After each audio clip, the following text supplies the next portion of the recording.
দুশ্চিন্তা ঋণের বোঝা থেকে মুক্তির দোয়া।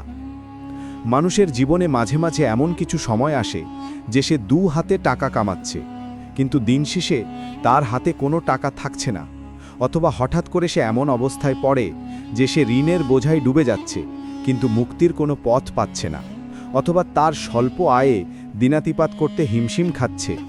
অথচ আমাদেরকে নবী করিম সাল্লাল্লাহু আলাইহি ওয়াসাল্লাম আমাদেরকে এমন এক দোয়া শিখিয়ে দিয়েছেন, যেই দোয়ার আমলের মাধ্যমে আমরা এই সকল সমস্যা থেকে সহজেই বের হয়ে আসতে পারি। রাসূল সাল্লাল্লাহু আলাইহি ওয়াসাল্লাম বলেছেন, দোয়া ছাড়া কোনো কিছু তাকদীরকে পরিবর্তন করতে পারে না। আর নবীজির শিখানো দোয়া হচ্ছে গায়ের মাতলু ওহি, অর্থাৎ এই দোয়াগুলো আল্লাহ সুবহানাহু ওয়া তাআলা নবীজিকে শিখিয়ে দিয়েছেন, আর নবীজি তা আমাদেরকে শিখিয়ে দিয়েছেন।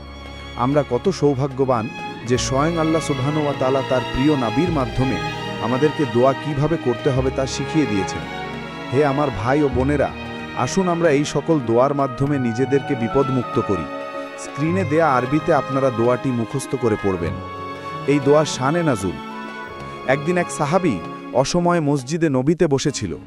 তখন নবীজি ওই সাহাবীকে জিজ্ঞেস করলেন, তুমি এখন এই অসময়ে এখানে বসে আছো কেন? তখন ওই সাহাবী বললেন, ইয়া রাসূলুল্লাহ সাল্লাল্লাহু আলাইহি ওয়াসাল্লাম, ঋণের বোঝা আমার গলা পর্যন্ত ডুবে গেছে, পাওনাদারের ভয়ে রাস্তা দিয়ে হাঁটতে পারি না, দুশ্চিন্তায় আমি এখন এই জন্য মসজিদে বসে আছি। তখন নবীজি বললেন, তুমি এই দোয়াটি পড়ো, আল্লাহুম্মা ইন্নী আউযু বিকা মিনাল হাম্মি ওয়াল হাজানি ওয়াল আজজি ওয়াল কাসালি ওয়াল বুখলি ওয়াল জুবনি ওয়াদ দালাইদ দাইনি ওয়া গালাবাতির রিজাল। এবং কিছুদিন পর ওই সাহাবীর সকল ঋণ এবং পেরেশানি দূর হয়ে যায়। আল্লাহ সুবহানাহু ওয়া তাআলা আমাদেরকে দ্বীনের আমল করার তৌফিক দান করুন। আমিন।